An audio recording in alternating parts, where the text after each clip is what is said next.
ভারতীয় চলচ্চিত্র ইতিহাসে স্বনামধন্য পরিচালক ঋত্বিক ঘটক।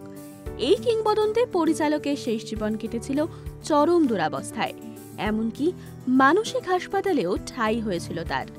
ক্রিসমাসের রেশ কাটতে না কাটতেই অভিনেতা পরমব্রত চট্টোপাধ্যায় সোশ্যাল মিডিয়ায় দিলেন এক বিস্ফোরক তথ্য। জানালেন মানসিক হাসপাতালে নাকি ভর্তি ঋত্বিক ঘটকের বড় ছেলে ঋতবান ঘটক। পরমব্রতর ওই পোস্ট দেখে স্তম্ভিত নেটিজেনরা। মামার সাথে এক ছবি শেয়ার করে পরমব্রত লিখলেন, ইনি আসলে আমার মামা ঋতবান ঘটক, প্রয়াত পরিচালক ঋত্বিক ঘটকের পুত্র, যাকে সকলে জিনিয়াস ফিল্মমেকার হিসেবেই চেনেন।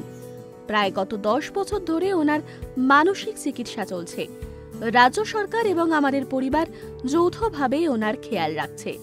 প্রতি বছর দুর্গাপুজো এবং ক্রিসমাস অথবা নিউ ইয়ারে ওনার সঙ্গে আমার ডেট বাঁধা থাকে। অন্য ছবিতে যাদের দেখছেন সেই সুন্দর মানুষরা এসএসকেএম হাসপাতালের মনোরোগ বিভাগে ওনার খেয়াল রাখে। লোকনাথ, অনিমা, তাহের, দীপালি ও বাকিরা। এই ছবিতে আক্তার মিসিং, কারণ ওই ফটোটা তুলেছে। সবশেষে পরমব্রত সংযোজন করে, পুজোর মতোই এখনো বলতে চাই, চারপাশে আলো হোক। তার এই পোস্ট দেখে অবাকের সাথে আবেগেও ভেসেছেন অনেকে।